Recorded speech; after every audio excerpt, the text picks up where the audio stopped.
தந்தை தாயும் நீ என் உயிர் துணையும் நீ சஞ்சலமது தீர்க்க வந்த தேசிக வடிவும் நீ உனையலால் மற்றொரு துணை காணேன் அந்த மாதியும் அளப்பரும் ஜோதியே ஆதியே அடியார் தம் சிந்தை மேவிய தாயுமானவனும் சிறகிரி பெருமானே ஆதியந்தம் காட்டாத முதலாய் எம்மை அடிமைக்கா வளர்த்து எடுத்த அன்னை போல நீதி பெருங்குருவாகி மனம் வாக்கு எட்டார் நிச்சயமாய் சொச்சமதாய் நிமலமாகி வாதமிடும் சமய நெறிக்கு அரியதாகி மௌனத்தோர் பால்வெளியாய் வயங்கா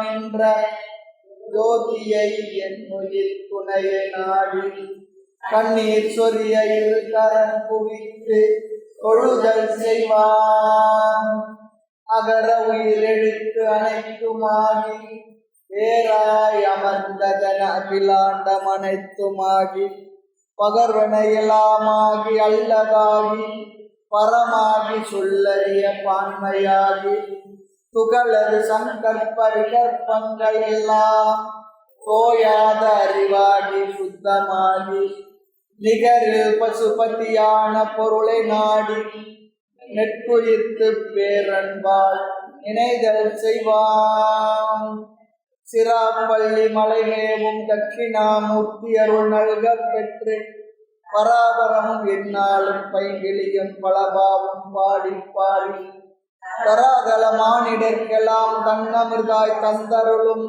தாயுமான நிராமயனார் அருள் பெரிய கவிதையினால் பொருள் அதனை நினைந்து வாழ்வான் தாயுமான நிராமயனார் அருள் பெரிய கவிதையினால் பொருள் அதனை நினைந்து வாழ்வான். தாயுமான சுவாமிகள் பாடல்கள் 138வது வகுப்பு பாயப்புலி என்ற தலைப்பில் 12வது பாடல். நடக்கினும் ஓடினும் நிற்கினும் வேறு ஒரு நாட்டமின்றி கிடக்கினும் செவ்விது இருக்கினும் நல்லருள் கேள்வியிலே தொடக்கும் என் நெஞ்சம் மனமற்ற பூரண தொட்டிக்குள்ளே முடக்குவஞான் பரமானந்த நித்திரை மூடிடுமே. நடக்கினும் ஓடினும் நிற்கினும் வேறு ஒரு நாட்டமின்றி கிடக்கினும் செவ்விதிருக்கினும் நல்லருள் கேள்வியிலே தொடக்கும் என் நெஞ்சம் மனமற்ற பூரண தொட்டிக்குள்ளே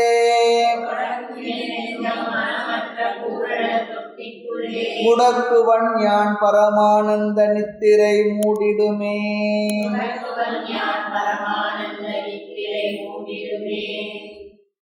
தாயுமான சுவாமியுடைய அனுகிரகத்தினாலே இதுவரை 411 பாடல்களுக்கு விளக்கங்களை 137 வகுப்புகளில் பார்த்து நிறைவு செய்திருக்கிறோம்.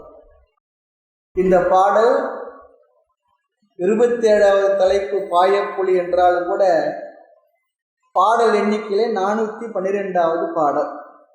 என் மனம் நின்னை மறவாது என்று சொல்லுகின்றார். நான் உன்னை மறக்க மாட்டேன். நான் மறக்கினும் சொல்லுனா நமசிவாயவே. அதுதான், நான் மறந்தா கூட பெற்ற தாய் தன்னை மக மறந்தாலும் பிள்ளையை பெறும் தாய் மறந்தாலும் உற்ற தேகத்தை உயிர் மறந்தாலும் உயிரை மேவிய உடல் மறந்தாலும் கற்ற நெஞ்சம் கலை மறந்தாலும் நற்றவத்தவர் உள்ளிருந்தோங்கும் நமசிவாயத்தை நான் மறவேன். நல்ல வரிகள் எல்லாம் எவ்வளோ அழகாக மனசில் வந்த கருத்தை எவ்வளோ அழகாக வார்த்தைகளில் சொல்லியிருக்காங்க. நற்றவர்த்தவர் உள்ளிருந்தோம். நாம் சொல்ற நமசிவாய மந்திரம் இருக்கே, அது சாதாரணம் இல்லை. பெரிய தபஸ்விகளால் மனதிலே சொல்லி சொல்லி சொல்லி நன்கு அது உருவேற்றப்பட்ட புனிதப்படுத்தப்பட்ட அற்புதமான மந்திரம். அதனால் ஓம் நமசிவாய என்ற மந்திரம் இருக்கே, அற்புதமான ஒரு மந்திரம். அதில் அந்த மந்திரத்துக்கு நமக்கு ஒரு தார்மியம் வரும். நற்றவர்த்தவர் உள்ளிருந்து ஓங்கும் சொல்கிறேன். அதனால் ஒரு நாளைக்கு ஒரு பெருசாக தெரியல, பெரிய வார்த்தையை சொல்ல முடியல சொன்னால் கூட ஓம் நமசிவாய ஓம் நமசிவாய சொல்ல முடியாத சொல்லுவோம். அவனே அவனே சொல்கிறத சிவனே சிவனே சொல்லுங்க. இல்லையா நமசிவாய சொல்ல முடியாது. சிவ சிவ சிவ சிவ சிவ சிவ சிவ சிவ என்றிட தீவினையாள், சிவ சிவ என்றிட தீவினை மாளும், சிவ சிவ என்றிட தேவர் மாவர், சிவ சிவ என்றிட சிவகதி தாமே. அழகாக சொல்றார். சிவம் இருக்க நாம் ஏன் அவத்தை எல்லாம் மனசை நினைக்கிறேன், அவன் தரும் நினைவையெல்லாம் அகற்றிலே ஆசை வெள்ளம் கவர்ந்து கொண்டிருப்ப அந்த கட்டில அகப்பட்ட ஐயோ பவந்தனை ஈட்டி ஈட்டி பதைக்கின்றேன் பாவி. பாவியே நீ என் செய்கன் பரமனே பணிந்து உன் பாதம் சேவியேன், ஆவியே நிறைய வந்து அமுதமே என். எப்படிலாம் மனசு போறது வர்றதுன்றத ரொம்ப அழகா அப்படிலாம் இருக்குன்னு சொல்றாரு. உண்மைதான்.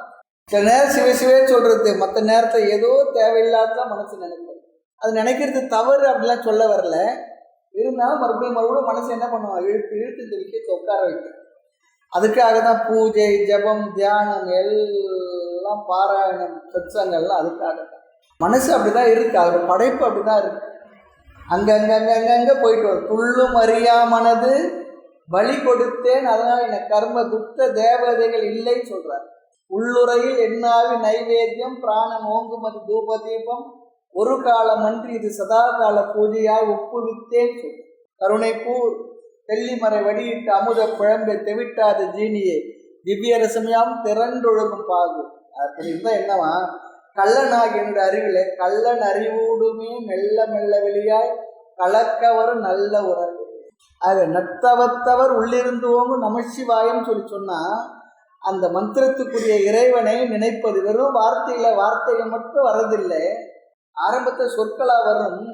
ஆனாலும் அந்த வார்த்தைக்கு அர்த்தத்தை புரிந்து அதிலேயே மனதை ஓட விட்டுக்கிட்டு இருக்கு. அது ஒரு வகையான ஒரு அற்புதமான ஒரு சிந்தனம் தான். மனதை அதிலேயே வச்சிருக்கு. ஐந்தெழுத்தின் உண்மை அதுவான பொருளை நெஞ்சடித்து ஒன்றாக நிற்கும் நாள் என்னாலும் சொல்றார்.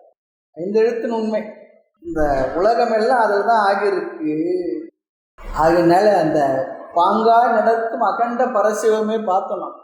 அதனால என்ன பண்ணலாம், எது தெரியுதே தெரியலையே, கல்லாதே நானாலும் கற்றறிந்த மெய்யடியார் சொல்லாலே என்ன தொடர்வேன் சொல்ல. எனக்கு அர்த்தம் தெரியாது. பாடேறியேன் படிப்பறியேன் பள்ளிக்கூடம் நான் அறியேன் அப்போ எனக்கு இதெல்லாம் தெரியாது, இதெல்லாம் புரியாது. இருந்தாலும் கூட பெரியவர்கள் சொல்லி அடைந்த நன்மையை நான் அவர்கள் சொல்லாலே உண்மை தொடர்கின்றேன். கல்லெறிய பாசி கலை நன்னீர்கான் நல்ல சொல் உணரின் ஞானம் வந்து தோன்றும் பராபரம். தாய்மலர் வார்த்தைகள் தான் நிறைய பெரியவரும் சொல்லியிருக்கேன். அதில் இந்த ஜபம் என்ற பயிற்சி இருக்கு, அதை விடவே கூடாது. பல வகையில் நமக்கு ஒரு பலத்தை கொடுத்து புண்ணியத்தை கொடுத்து நம்முடைய பாபங்களை எல்லாம் போக்கி நம்முடைய மனதிற்கு ஒரு உறுதியை கொடுத்து ஞானத்தில் நிலைநிற்பதற்கான மனதையும் சக்தி உடையதாக்கி அந்த பொருளுடைய உண்மையை உணர்த்துவதற்கு அற்புதமான ஒரு பயிற்சி மந்திரம். அது சொல்லணும். ஓம் நம சிவாய ஓம் நம சிவாய. வேகமாக சொல்லாமல் ஒரு மந்திரத்துக்கு இன்னொரு மந்திரத்துக்கு ஒரு ஃப்ராக்ஷன் ஆஃப் செகண்ட் இடைவெளி விட்டு மெதுவாக மனசு அப்படியே வேகம் கெடுத்தாண்ட வேண்ட நடி வேல்க. ஏற்கனவே மனசு வேகமாக தான் இருக்குது, பரபரன்னு இருக்குது. அந்த வேகத்தை குறைக்கிறதுக்கு என்ன பண்ணணும், மந்திர ஜப்பம். நாமளும் மந்திரத்தை ஓம் நம சிவாய ஓம் நம சிவாய ஓம் நம சிவாய சொல்லக்கூடாது. ஓம் நம சிவாய அமைதியா, ஓம் நம சிவாய பொறுமை அப்படியே சொல்லி சொல்லி சொல்ல அந்த மனம் அதோடையே இயந்து அப்படியே ஒரு அமைதி வரும். ஆனால் தினம் சொல்லணும். ஏதோ ஆடிக்கு ஒரு தடவை அமாவாசைக்கு ஒரு தடவை சொல்லிட்டுன்றதெல்லாம் இல்லை.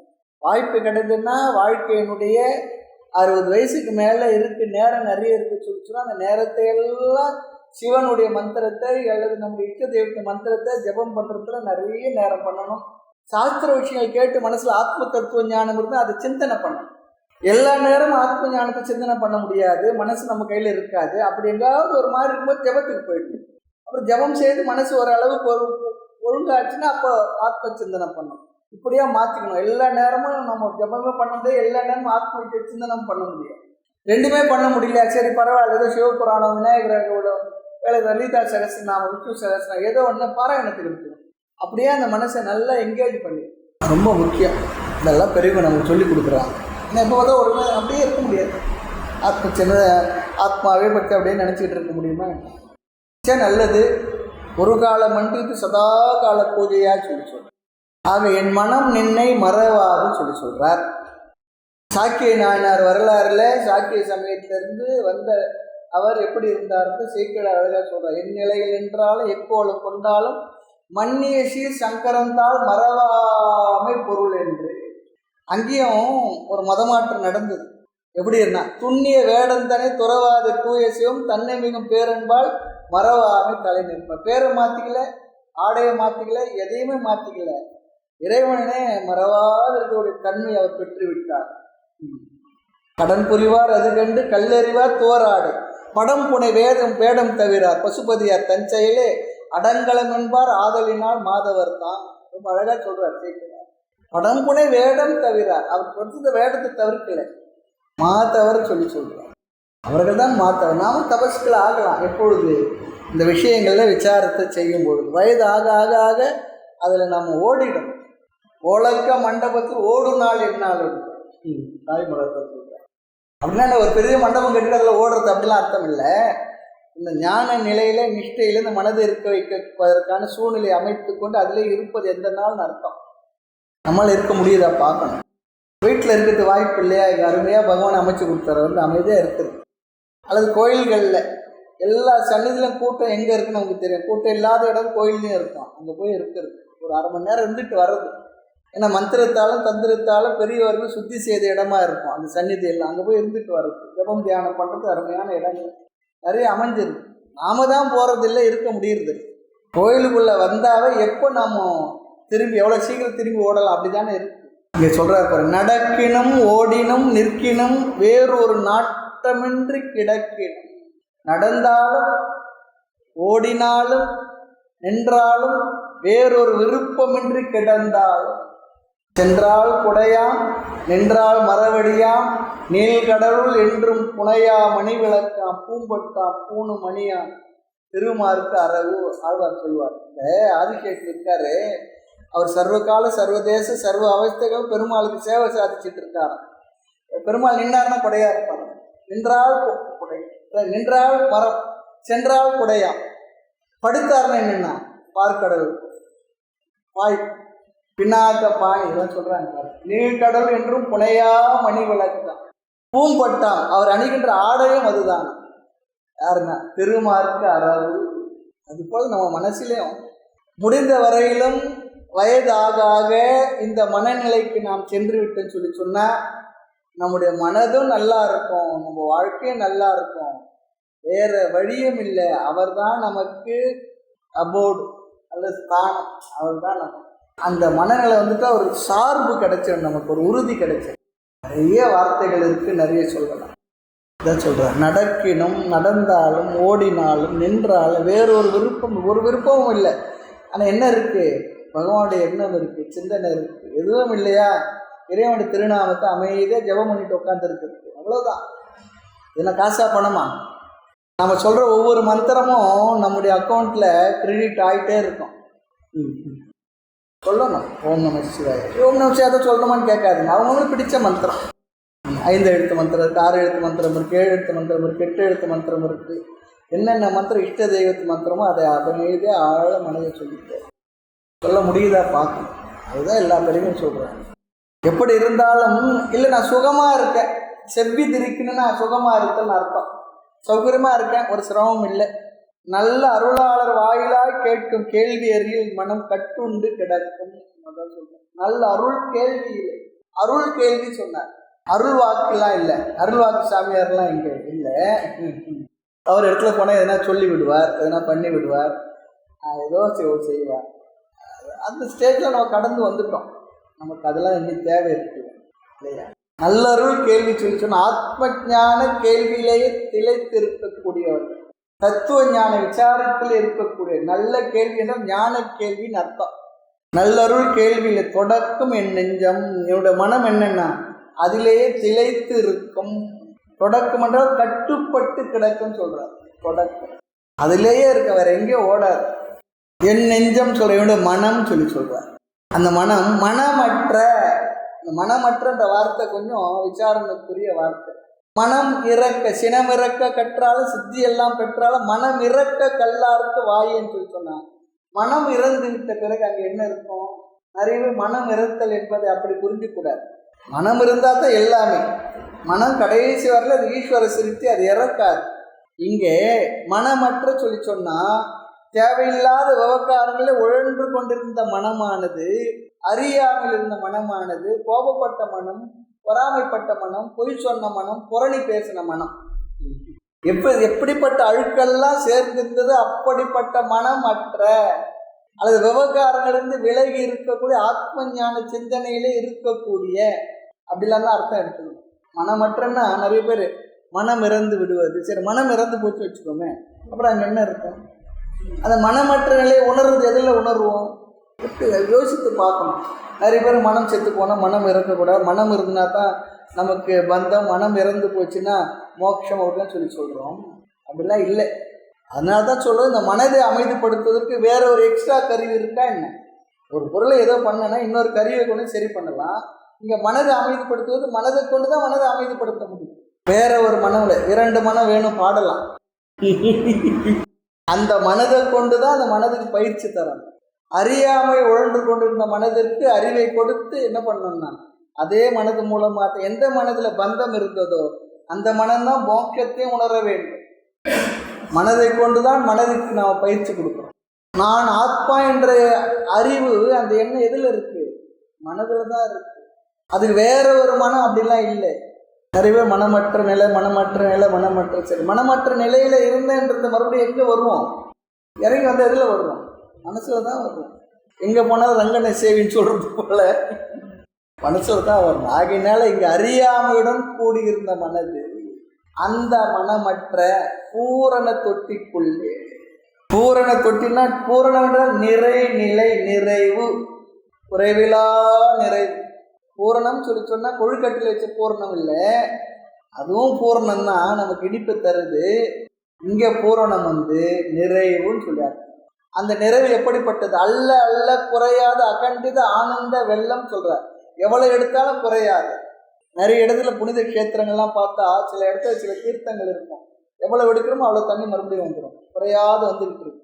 அதுபோல் அல்ல அல்ல குறையாத இந்த ஒரு நிலை தான் பூரணம் சொல்லிச்சு. நம்ம பேங்க்கில் மற்றதில் எவ்வளோ கோடி எவ்வளோ பணம் போடலாம், கடைசியில் என்ன பண்ணுறோம்? ஒன்லின்ற வார்த்தையை சேர்த்துக்கிறோம், அதுக்கு மேலே இல்லை. இது அப்படி இல்லை, எவ்வளோ எடுத்தாலும் குறையாது. அப்படி ஒரு ஏடிஎம் மிஷின் நம்ம வீட்டு பக்கத்தில் இருந்தால் ரொம்ப நல்லது, அது நமக்கு மட்டும் இருந்தால் ரொம்ப நல்லது. அப்படிலாம் ஒன்றும் இல்லை. அல்ல அல்ல குறையா அகண்டித ஆனந்த வெள்ளம் எனக்கையா வெளிப்படுத்த வேண்டாம், அதிலேயே திளைத்திருப்பேன். அதான் தொடக்கும் என் நெஞ்சம் மனமற்ற பூரண தொட்டிக்குள்ளே முடக்குவன் சொன்னா திளைத்து இருப்பேன்னு சொல்லி அர்த்தம். அப்படி இருந்தால் என்ன ஆகுமா? பரமானந்த நித்திரை மூடிடுங்க. அப்படி இருந்தால் நான் எதில் இருப்பேன்?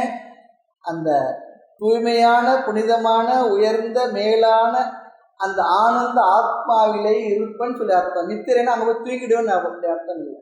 நித்திரையாயிட்டானே நினைவேற்தான் நித்த நித்த செத்த பிழைப்பானது எங்கள் செய்கை பராபரன்னு சொல்கிறேன். அது வேற ஒரு கிளப்பு. நித்திரை சொன்னா அந்த ஆத்ம ஞான அறிவிலேயே திளைத்து இருப்பேன், மூழ்கி இருப்பேன்னு சொல்லி அர்த்தம். கடந்தாலும் ஓடினாலும் நின்றாலும் வேறொரு விருப்பமின்றி கிடந்தாலும் சுகமாக இருந்தாலும் நல்ல அருளாளர் வாயிலாக கேட்கும் கேள்வி அறிவில் என் மனம் கட்டுண்டு கிடக்கும். நல்ல சத்சங்கம், சத் விஷயங்கள், மற்றவை அதெல்லாம் பேசக்கூடிய அருளாளருடைய கேள்வியிலே என் மனமானது லயித்திருக்குன்னு சொல்றார். மனம் இறந்துபட்ட நிலையில் இந்த நிறைய பேருக்கு இந்த மனம் இறந்துபடுறது, மனம் இல்லாமல் இருக்கிறது, அது வேற மாதிரி புரிஞ்சிருக்காங்க. நம்ம தத்துவ விசாரத்தை வேதாந்தத்தில் சம்பிரதாயத்தை அழகாக சொல்லுவோம். மனம் இறப்பது என்பதெல்லாம் இல்லை. கடைசி வரை இந்த உடல் இருக்கின்ற வரை, உடலில் இந்த ஜீவன் இருக்கின்ற வரை ஜீவன் முக்தி என்ற ஒரு சூழ்நிலை வருந்தாலும் கூட அந்த நிலை மனமானது இருக்கத்தான் இருக்கும். இந்த உடலை விட்டு மனம் உயிர் போகிற வரைக்கும் இருக்கும். அதை நாம் அழிக்க முடியாது. அது ஈஸ்வர சிருஷ்டி, எதையுமே அழிக்க முடியாது, மாற்ற முடியும். ஆகினா மனம் இறப்பது என்றதெல்லாம் இல்லை. சரி, மனம் இறப்புன்னு சொல்கிறோம். அதுக்கப்புறம் மனம் இறந்த நிலை, அந்த ஜீவனுடைய நிலை என்ன? மனம் இல்லாமல் போயிடுச்சு. யோசித்து பார்ப்போம். அந்த மனம் இல்லாத நிலையை எதில் உணர்வோம்? அப்போ அந்த மனசுக்கு என்ன சொல்லுவோம்? இல்லை, மனமற்ற மனமிறத்தல் என்பது அர்த்தம் அப்படி இல்லை. மனமானது அப்படியே தான் இருக்கும். முந்தி பந்தப்பட்டு இருந்தது, இப்போ மோட்ச நிலையில் ஃப்ரீயாக இருக்கு. அவ்வளோதான். அறியாமையற்ற மனம், அறிவுடன் கூடிய மனம். நான் சொன்னோம் இல்லையா, புத்தர் வாழ்க்கையில் ஓடிப்போன புத்தன் ஓடியே போயிட்டான். அவன் இடத்துல தான் அட்ரஸ் பண்ணணும். அவன் திரும்பி வந்தால் அவனுக்கு எதனா அது பதில் சொல்லலாம். இப்போ வந்திருக்கிற புத்தன் வேறன்னு சொன்னான். அவனே வரமாட்டான்னு சொல்லி சொன்னான். ஆக மனம் அற்ற நிலையில் நிறைநிலையில் திளைத்திருப்பேன். அப்பொழுது பேரின்பம் என்னை தழுவிக்கொள்ளும். நான் அதிலேயே நிலைச்சிருப்பேன். தேறி தெளிந்த மாதவர் சித்தத்தில் ஊறி பறந்து அண்ட கோடியெல்லாம் நின்று உலாவியதே சொல்றாரு. அந்த ஆத்ம ஞான விஷயத்தில் நிலைச்சிருப்பார். விவகாரத்தில் யாருன்னா பேசுவார், பண்ணுவார், போவார், வருவார். மற்றபடி அந்த ஆத்ம ஞான விஷயம் சிந்தனைகள் இருந்துருக்கு. வேறு விவகாரம்லாம் வராதுன்னா பார்த்தவங்களை பார்த்தா இவர் இப்படின்னு தெரியும், இவர் வராரு தெரியுது, அவர் போராடுறது, அதான் இருக்கத்தான் இருக்கும். ஆனால் அவர் மனதானது உயர்ந்தது ஒரு நிலையிலே வேறு விவகாரத்தில் இறங்கி வராது. அப்படியே இருக்கிறாப்போல இருந்துகிட்டு இருப்பான். நாளாக வயதாக அதுதான். எப்படி இந்த ஆத்ம ஞானம் இல்லாதவர்கள் நாளாக வயதாக உலக விவகாரம் சிந்தனைகள் பிரச்சனைகளை மனசில் பெருசாக ஓடிக்கிட்டு இருக்குமோ, அது போல இவர்கள் நேர்மாறா என்ன இருப்பாங்க, இந்த ஆத்ம ஞான சிந்தனையே இருப்பார்கள் சொல்லி அர்த்தம். அதுதான் இருக்கான். அடுத்து 13வது பாடல். எண்ணாதது எண்ணிய நெஞ்சே துயர் ஒளி என் 2 கண்ணே உறங்குக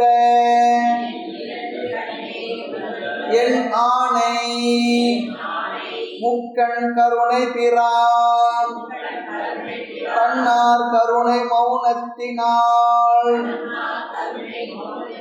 முக்தி சாதிக்கலாம். நன்னாதது ஒன்றுமில்லை, எல்லா நலமும் நமக்குளவே. எண்ணாதது எண்ணிய நெஞ்சே துயர் ஒளி என் 2 கண்ணே உறங்குக என் ஆணை முக்கண் கருணை பிரான் தன்னார் கருணை மௌனத்தினால் முக்தி சாதிக்கலாம். நன்னாதது ஒன்று இல்லை, எல்லா நலமும் நமக்குளவே.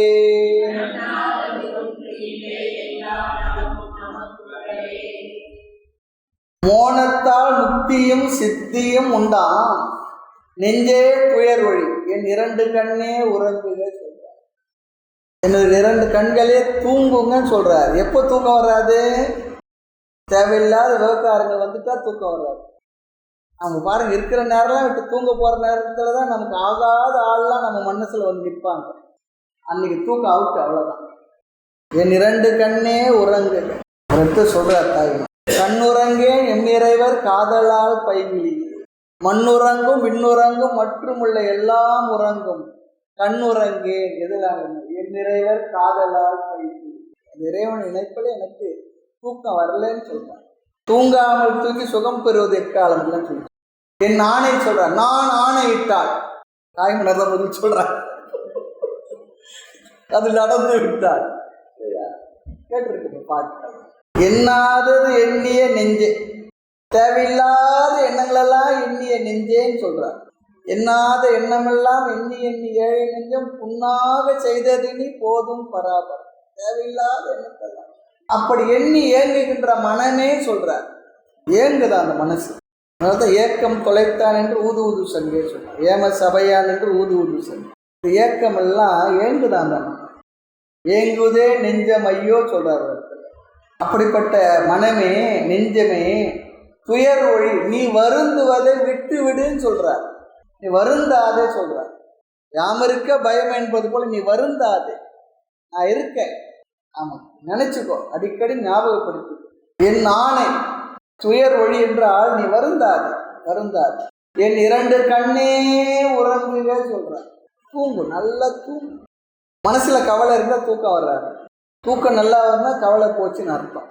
மனசில் இருக்க கவலை எப்போ போகும்? இந்த இடத்துல எழுதி போட்டிருக்கோம். காலினை இங்கே விடுங்கள், கவலையை ஆண்டவன் எடுத்து விடுங்கள் எழுதி போட்டிருக்கோம். கா வா லை. கா என்ன கடவுள். கடவுளை பிடிச்சிட்டா நம்ம பிடிச்ச வலையெல்லாம் போச்சுன்னு அர்த்தமா. காவை பிடிச்சிக்க வலையை விட்டுடுங்க. கவலை. இந்த கிராமங்கள்லாம் ஒரு ஏத்தம் இருக்காது, கமலை இருக்குன்னு சொல்லுவாங்க. கமலை, அது கமலின்னு பேர் வச்சுக்குவாங்க. பேர் நல்லா கமலி. சிவகாமியின் சபதத்தில் ஞாபகம், அவர் மகேந்திரவர்மர் பல்லவனுடைய தேர் ஓட்டி அவருடைய மனைவியின் பேர் கமலி. இதெல்லாம் அருமையான காவியங்கள் தான். அதை தான் கல்கி எழுதுனது. பொன்னியின் செல்வன், சிவகாமி சபதம்லாம் அருமையான சரித்திர நாவல் தான். படிக்கணும் நேரம். இந்த காலத்து பிள்ளைங்களா அதை தெரியவே தெரியாது. அம்மா சொன்னாங்க, இந்த காலத்து பிள்ளைங்க வர காலத்தில் கிணறு இருக்கு இல்லையா, அதுவே தெரியாதுன்றாங்க. ஏன்னா எல்லா கிணறும் முடியாது. அதை இன்னும் ஒரு மியூசியத்தில் வச்சு இதுதான் கிணறு பார்த்து தான் அந்த காலத்தில் இருந்து வச்சு நிறைய விஷயங்கள் போயாச்சு. அதுக்காக அதெல்லாம் அப்படி இருக்கணும்னு சொல்லலை. ஆனாலும் அந்த பரம்பரை, அந்த பாரம்பரியம் நமக்கு ஞாபகத்தில் இருக்கணும். எண்ணாத எண்ணமெல்லாம் எண்ணி இயங்கும் நெஞ்சமே நீ வருந்துவதை கைவிடு, என் 2 கண்களே நீங்கள் உறங்குங்கள், நல்லா தூங்குன்னு சொன்னார். காலம் இதை தவற விட்டால் தூக்கமில்லை மகளே. சினிமா பாட்டு தான். இந்த காலமாக தூங்கு, அப்புறம் என்ன போல வயசாகிடும், உனக்கு தூக்கமே வராது. இப்போயே தூங்கிடுறோம். 6 6 பாடும்போது 6 6 6 அடிச்சு நீ எழுத இல்லையா, அப்பா அடித்தாரோ அத்தா அடித்தாரோ ஏதோ பார்க்கலாம். 2 காலத்து அது கூட தெரியல. நீ வருந்துவதை கைவிடு, என் 2 கண்ணே நீங்கள் உறங்குங்கள், என் மீது ஆணையிட்டு சொல்கின்றேன்னு சொல்கிறார். என் ஆணை நான் சொல்கிறேன். நாம் சொல்ல சில நேரத்தை ப்ராமிஸாக நம்ம தலையில் நாம் எடுத்துன்னு சொல்லுவோம். 3 கண்களுடன் விளங்கும் அருட்பெருமான் குளிர்ந்த அருளால் மோனமும் முக்கண் கருணை பெறான். 3 கண்களை உடைய நம்ம இந்த 3 கண்ணுன்றத 3 கண்ணுன்னு சொல்லிட்டு குழந்தைங்க பயமுறுத்துறதா சொல்லுவோம். 4 கண்ணை வந்தால் 3 கண்ணை வந்துட்டான் பாருக்கு, அது பயத்துக்கும் பாவம். அங்கவே அப்படி பயமுறுத்திடுறோம். சரியா தவறான்றது வேற. அதெல்லாம் கடவுள்ன்ற கான்செப்டை பயமுறுத்தி வச்சிடும். கடவுள் தண்டிச்சிடுவார், அவருக்கு அதுவா வேலை. கருணை கடல் சொல்கிறோம். அவர் நம்மளை தண்டிக்க போகிறோம். அப்படி தண்டிக்கிறதா இருந்தால் அந்த உலகத்தை ஒருத்தரோட மிச்சம் இருக்க முடியாது. கடவுள் கண்ணை குத்திக்குவார். அப்படி பார்த்தா ஒருத்தர் கண்ணு கூட இருக்கு. அப்படிலாம் இல்லை. அதுக்காக தவறே செய்யலாமான்னா அப்படியும் இல்லை. தர்மமாக வாழணும், அதெல்லாம் இருக்கு.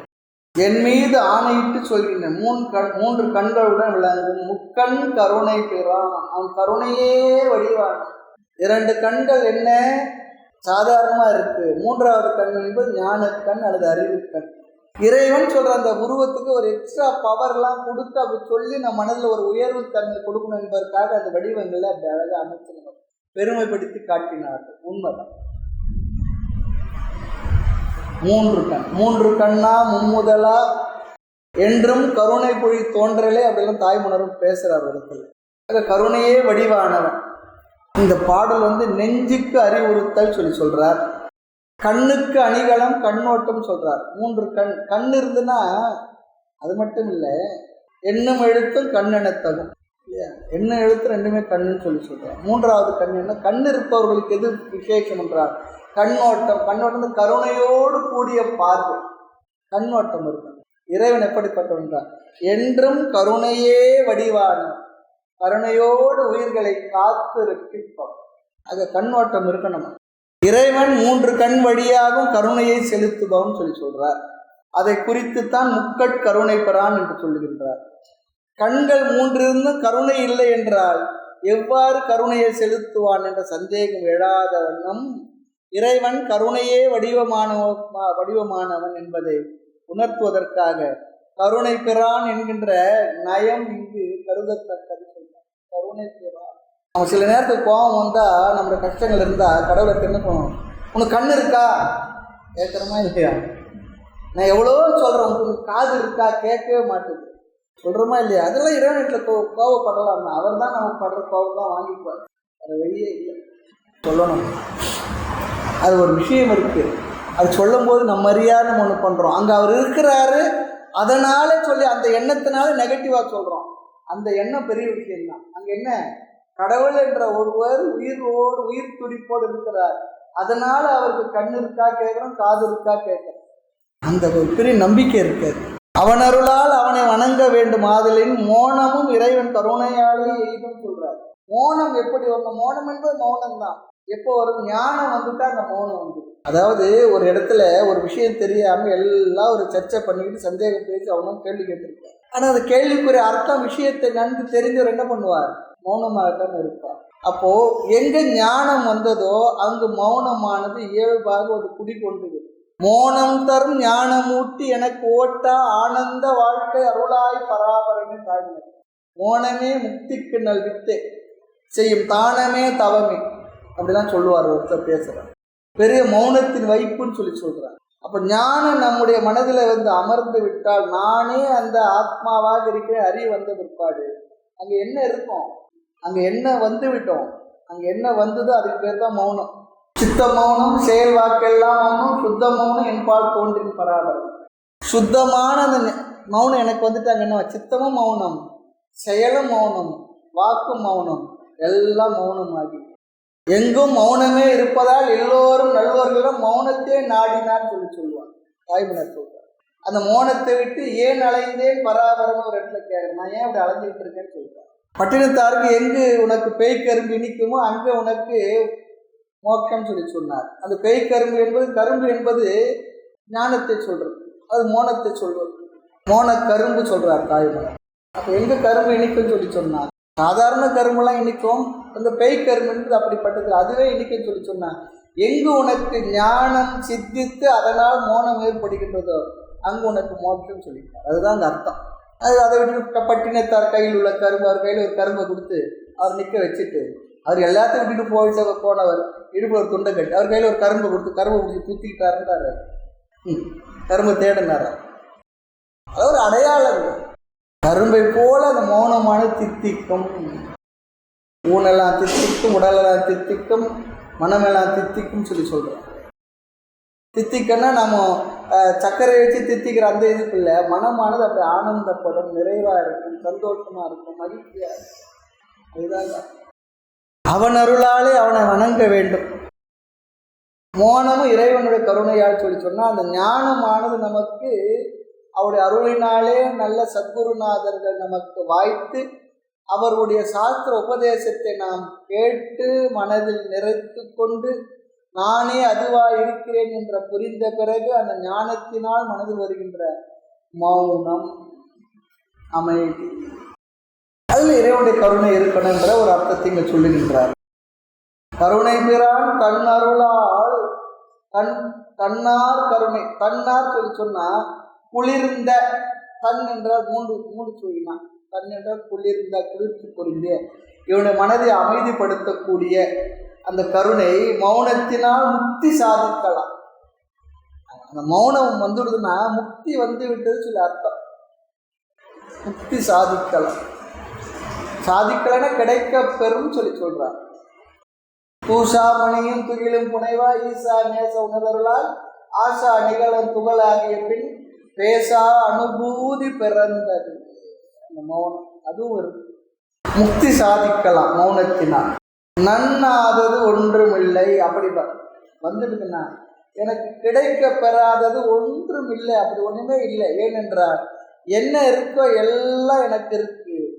ஒன்று இருந்தால் எல்லாம் எனக்கு இருக்கு, ஒன்று இல்லைன்னா எதுவுமே எனக்கு இல்லை, அவ்வளோதான். நானே அனைத்துமாய் ஆகிவிடும்போது எனக்கு இல்லாதது ஒன்றுன்றது என்ன இருக்கா என்ன? எல்லாம் நான் தான் சொல்லிட்டு பிற்பாடு எனக்கு ஏதோ ஒரு ஏரியாவை சொல்லி அங்கே ஒரு 10 சென்ட் நிலம் இருந்தால் நல்லா இருக்கும், ஒரு கிரவுண்ட் இருந்தால் போதும்னா என்ன இருக்கும்? உலகமே உன்னிடையே சொன்னால் எனக்கு ஒரு கிரவுண்ட் ஏரியா கேட்கணும், எல்லாம் ஒன்று. ஆனாலும் சொல்லுவாங்க சில பேர், வெளி வேலையானாலும் தன் வேலையாக இருக்கணும் அப்படின்னு சொல்லுவாங்க. அது ஒரு வகையில் நல்லது தான். ஒரு சொந்த இடம் இருந்ததுன்னா மனசில் அடிக்கடி இந்த இருக்கிற சூழ்நிலை எடுத்துக்கிட்டு எதனால காலி பண்ண சொல்லிட்டேன்னு என்ன பண்ணுறது?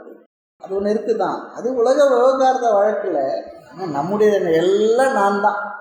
மண்ணும் நானே, மலையும் நானே, மரமும் நானே, நதியும் நானே, எல்லாம் நானே, எல்லாம் நான் தான். நான் இல்லாத எதுவும் இல்லை. அப்போது ஒன்று இருந்தால் எல்லாம் என்னுடையது, இல்லை என்றால் எதுவுமே என்னுடையது இல்லை.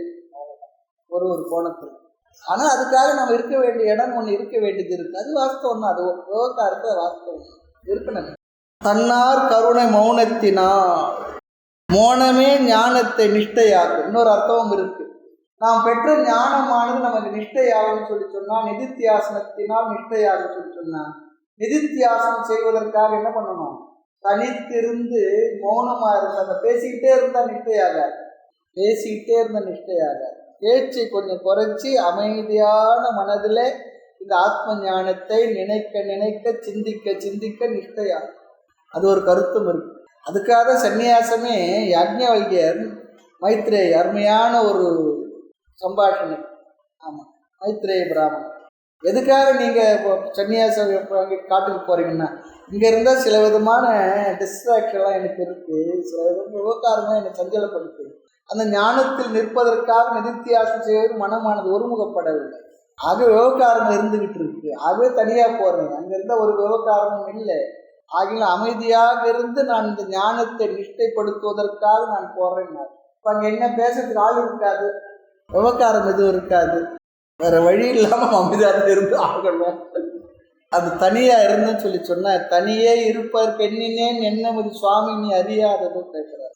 தனித்திருத்தல் என்பதற்காக, அந்த ஞான சிந்தனத்துக்காக, அதை நிஷ்டையாக்குவதற்காக, நான் என்றுமுள்ள நித்தியமான ஆனந்த ஆத்மா என்று தெரிந்த பிறகு அந்த ஆத்ம ஞான கருத்துக்களை மனதினுடைய ஆழத்தில் அதை பதிப்பித்துக் கொள்வதற்காக, ஸ்திரப்படுத்துவதற்காக, தஸ்ய பிரஜா பிரதிஷ்டிதா, பிரதிஷ்டை பண்ணணும். அதுக்காக எனக்கு மௌனம் தேவைப்படுகின்றது, விவகாரங்கள் வேண்டாம் எனக்கு.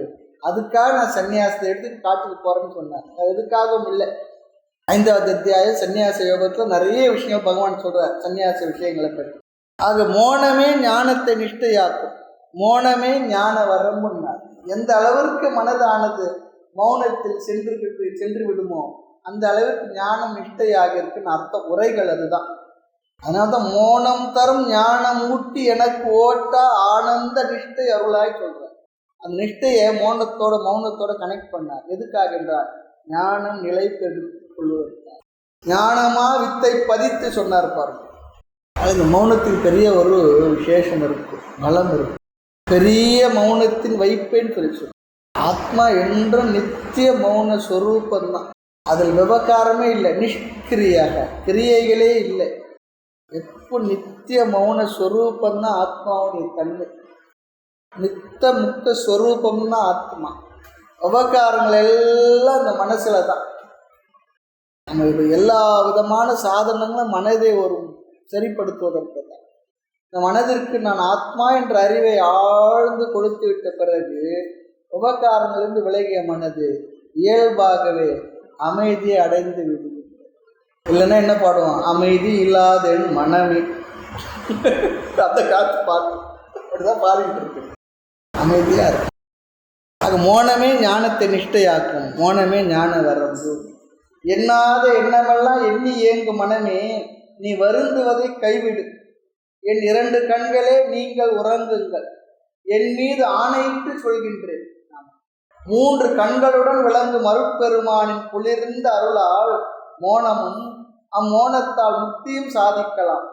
கிடைக்க பெறாத நலம் என்று ஒன்றும் இல்லை சொல்றார். எல்லா நலமும் நமக்கு உண்டு, எல்லா நன்மை நமக்கு உண்டுன்னு சொல்றார். மார்க்கண்டற்காக மரளிப்பட்ட பாட்டு உன்னி பார்க்கும் நீ நண்பர்க்கென்ன பயங்கான்னு சொல்றார். எல்லா நலமும் நமக்கு இருக்கு. தைரியமா இருக்கு, திருப்தியா இருக்கு, கலங்காது.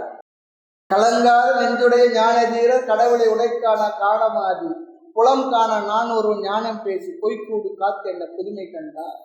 கலங்காத நெஞ்சுடைய ஞான தீரர் இங்குற்றபடி அங்கும் எனவரின் நல்லறிந்து எக்காலம் உதவுவார். இன்சொல் தவறார், பொய்மையாம் இழுக்குறையார். சங்கற்ப சித்தர் சொல்றார். ஞான நிஷ்டையிலே ஸ்திரமானவர்கள், ஸ்தித பிரஜனர்கள் சங்கற்ப சித்தர். அவர் கருத்தில் உரை சாட்சினி. இங்க இருக்கிறபடிதான் அங்கு என்று தெளிவாக அறிந்தவர்கள் சொல்லி சொல்றார். சங்கற்ப சித்தர் அவர் கருத்துள்ளது சாட்சி. அவர் மனத்தில் எப்பொழுது இருந்து கொண்டிருப்பார். சமஸ்த இன்பமும் உதவுவாய் சொல்றார். இந்த பாட்டு கருத்தை அங்க பார்க்கலாம். சமஸ்த இன்பம், உனக்கு என்னென்னலாம் வேணும் அதெல்லாம் அவர் அருள்வா சொல்றார். சிங்கத்தை ஒத்து என்னை பாய வரும் வினையினை சேதிக்க வரும் சிங்குலே சிந்தா குலத்தை ஒரு மகள வரும் பாணிவை தீனனின் கரையேறவே. நான் தீனனா இருக்கிறேன், எனக்கு கரை ஏறணும் ஏற்றி விட சொல்றார்.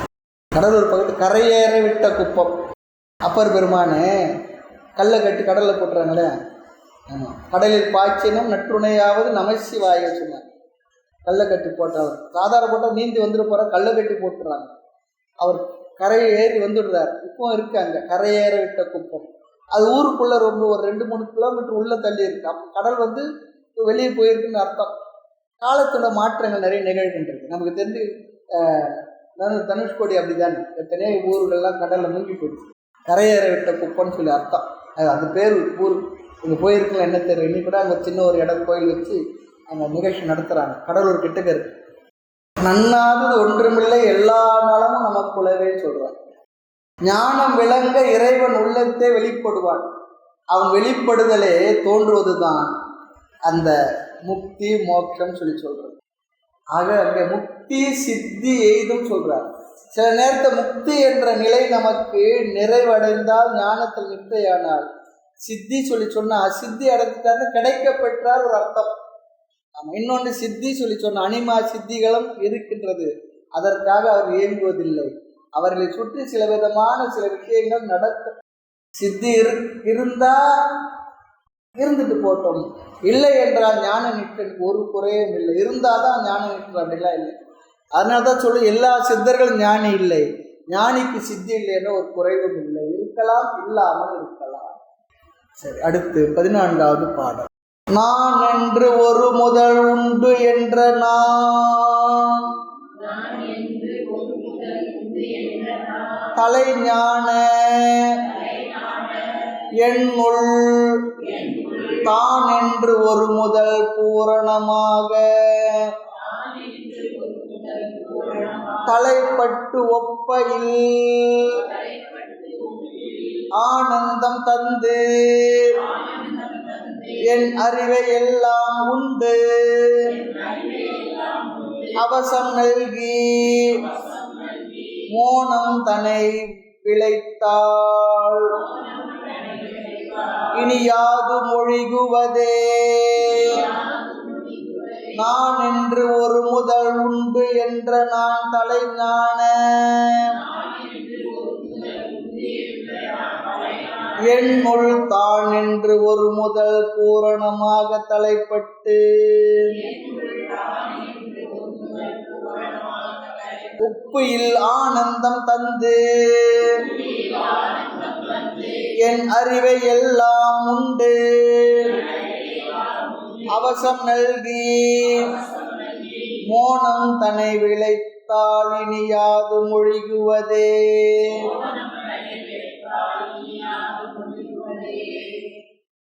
நான் என்பது ஒழிந்தால் நலம் பெறலாம். நான் நான் எனும் அகந்தை எவர்க்கும் வந்து நலிந்தவுடன் ஜெகமாயி நானாவாகி தான் வந்து வளரமித்தால் தொடரும் துன்ப சாகரத்தின் பெருமையவர் காற்றவள். நான் நான் என்று பிரதாபித்து ராவணா காரணமாக இதனோடு எந்நேரமும் என்னால் போராட முடியுமோ சொல்றார். கேட்டார், என்னால் போராட முடியல. நான் என்பது ஒழி. நான் சொல்லியிருக்கேன்னு நினைக்கிறேன். ஒரு சின்ன கதை தான். சின்ன கதைனா 2 வரி. ஒரு குருகுலத்தில் ஒரு சுவாமி பாடம் எடுத்துக்கிட்டு இருக்கார். பிரம்மச்சாரிகள் எல்லாம் நல்லா கேட்டுக்கிட்டு இருக்காங்க. பாடத்தெல்லாம் முடிச்ச விருப்பம். இப்போ என்னப்பா, நான் பாடலாம் நடத்தி முடிச்சுட்டேன், எல்லாரும் முமுட்சுக்களாக வந்திருக்கீங்க, ஜிக்ஞாசுத்துவம்லாம் இருந்துக்கிட்டு இருக்கு, இப்போ மோட்சத்துக்கு யார் போகலாம், கை தூக்கணும்னு சொல்லிட்டாரு. பார்த்து ஏதோ படிக்கிறதுக்காக வந்தால் மோட்சத்துக்கு போகிறதுன்னா என்ன சுவாமி ஏதோ கேட்குறாரு, நிறைய வேலையெல்லாம் இருக்குது, விவகாரம் இருக்குது, அது இருக்குது, யார் போகலான்னு கேட்டார். யாரும் ஒருத்தர் முகத்தை பார்த்துக்கிறாங்க. அப்புறமா அப்படி பார்த்தா தூரம் அந்த ஹாலுக்கு வெளியில் உட்காந்துக்கிட்டு கேட்டுக்கிட்டு இருக்காங்க. அவர் கடைசியாக வகுப்பு தொடங்குன பிற்பாடு வருவார். முடியறதுக்கு முன்னே புறப்படுவார். இங்கே யாருக்குமே தெரியாது. அது ஒரு விசேஷம் என்னென்னா, நல்ல அட்டென்டிவாக குருநாதர்கிட்ட பாடம் கேட்டுருக்காங்க அர்த்தம். அவர் வரதே கேட்கறது இங்கே யாருக்கும் தெரியல. ஒரு வகை நல்லது தான். அப்போ அப்படி பார்த்துட்டு அப்படி கேட்டார், தலையாசிச்சார். நீ சொல்லுப்பா, நான் போனால் போகலான் சார் அப்படின்னு. நான் போனால் போகலான்னா நான் போகிறது ரெடியாக இருக்குன்னு அர்த்தம்.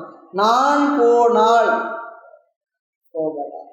நான் என்ற தன் முனைப்பு இண்டிவிஜுவாலிட்டி, அது போனால் போகலாம், அது ஒரு அர்த்தம். சாரம் அதுதான். நான் ஆத்மா தனியானவன் என்கின்ற அந்த எண்ணம், அது எதுவாக இருக்கட்டும், எப்படிப்பட்ட எண்ணத்தோடு சேர்ந்ததாக இருக்கட்டும், எல்லாத்தையும் நான் தானே சேர்ந்துக்கிட்டு. நான் பார்த்தேன், நான் கேட்டேன், நான் சொன்னேன், நான் போனேன், நான் வந்தேன், எல்லாத்தையும் நான் என்று சேர்த்துக்கிறோம். அந்த சேர்த்த அப்ஜெக்டிவ்லாம் நீக்கிட்டு அங்கே என்ன இருக்குது? நான் தான் இருக்குது. அந்த நானுக்கு என்ன அர்த்தம்? சமையலில் நான் சேர்த்துக்கிறேன்ற பாருங்க. அது போல் நான் என்ற வார்த்தைக்கு சரியான அர்த்தம் ஆத்மா. நான் என்ற வார்த்தைக்கு சரியான அர்த்தத்தை சாஸ்திரம் சொல்லி கொடுத்துரும். என்றும் உள்ள நித்தியமான ஆனந்த ஆத்மா. இந்த உடல் இல்லை, மனசு இல்லை, புத்தி இல்லை, அது ஏற்கனவே இல்லை.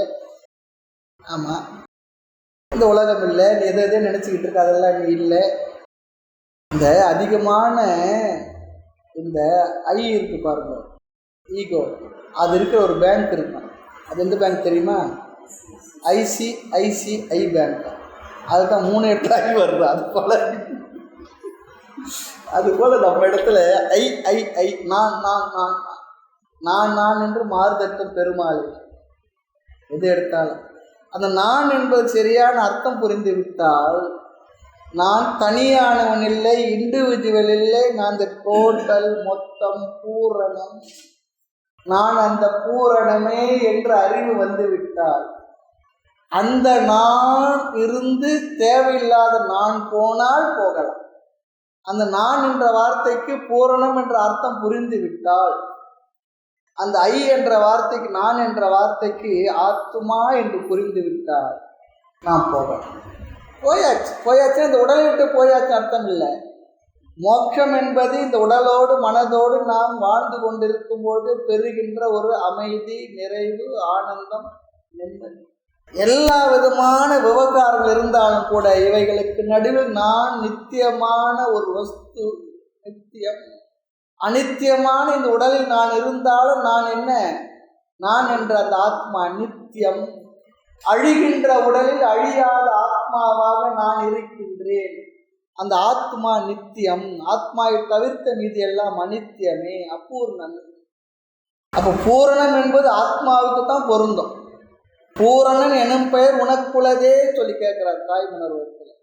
இந்த பூரணன் சொல்லி சொல்றாங்களே, இந்த வஞ்சகனை ஆளை நினையான்னு சொல்லி கேட்கிறார் குருக்கள். ஆத்மா என்றும் உள்ள பூர்ணமான, முழுமையானது, நிறைவானது. நான் என்று ஒரு முதல் உண்டு என்ற நான் தலை நான. நான் என்ற ஒரு மூலம் உண்டு என்பதை அறியாதிருந்த நான் சொல்றார். ஆன்மாக்கள் ஞானம் பெறாதவரை தேகாதி தத்துவங்களை நான் என்று மருண்டு கெட்டு அழிகின்றன சொல்றார். ஞானம் வந்த காலை நான் என்று ஒன்றை காணாது இறைவனையே அந்த ஞானத்திலேயே, அந்த அறிவிலேயே மூழ்கி முக்தி இன்பம் எழுதுகின்றது. ஞானம் வந்த பிற்பாடு எந்த ஞானம்? நான் என்று உள்ள நித்தியமான ஆனந்த ஆத்மா என்ற அகம் பிரம்மாஸ்மி என்று உணர்ந்த பிறகு இறைவனை அந்த ஞானத்திலேயே திளைத்து முக்தி இன்பம், அப்படி இருக்கிறது தான் முக்தி இன்பம். அது என்ன தனியா முக்தி வேற, இன்பம் வேற, திளைத்து வேறெல்லாம் இல்லை. இதெல்லாம் ஒரு உருவகத்துக்காக சொல்றது. அதை தான் இங்கு நான் என்று ஒரு முதல் உண்டென்ற நானை, நான் என்று தனியாக ஒன்று இருக்கின்றது என்ற அந்த நானை, அகங்கார தத்துவத்தின் செயல், அது அஞ்ஞானத்தால் வந்தது. இறைவன் முதல்வன் ஆதலினாலும் பூரண பொருள் ஆதலினாலும் நான் என்று ஒரு முதல் பூரணமாக தலைப்பட்டு சொல்கிறான். போற்றியன் வாழ் முதல் ஆகிய பொருளே. முதல், ஒரு முதல் உண்டு, அதுதான் என்னுடைய முதல். அவர்தான் முதல்வர், அவர்தான் என்ன தலைவர், அவர் தலைவர் சொல்லி அது உண்டு என்று பூரணமாக தலைப்பட்டு நான் அந்த அர்த்தத்தில், அந்த கருத்தில் முழுமையாக என்னை ஈடுபடுத்திக் கொண்டு இறைவன் தான் ஞானிகள் உள்ளத்திலும் இருந்து விளங்கி தோன்றிக் கொண்டுள்ளான். அப்படிப்பட்ட அறிவினால், தோற்றத்தினால் இன்பம் உதயமாகும். ஆகவே ஒப்பில்லாத ஆனந்தத்தை சொல்றார். நிறைய விஷயங்கள் சொல்லத்தான் சொல்றாங்க.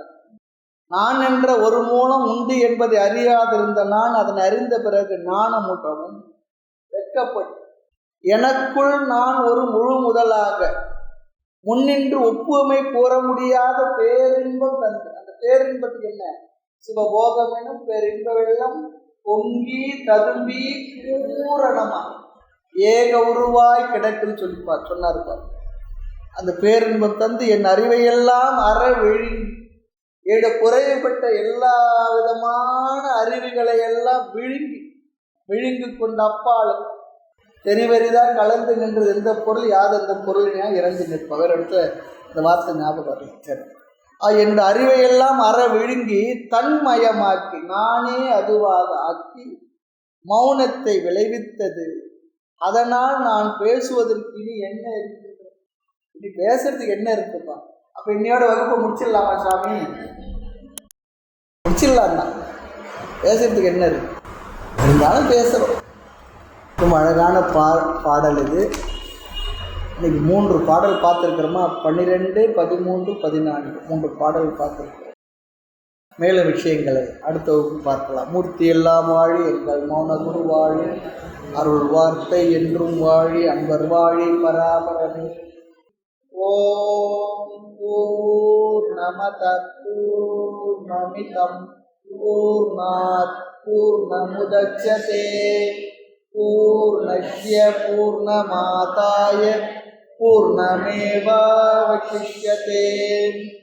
ஓம் சாந்தி சாந்தி சாந்தி. ஹரி ஓம் ஸ்ரீ குருப்யோ நமः. ஹரி ஓம்.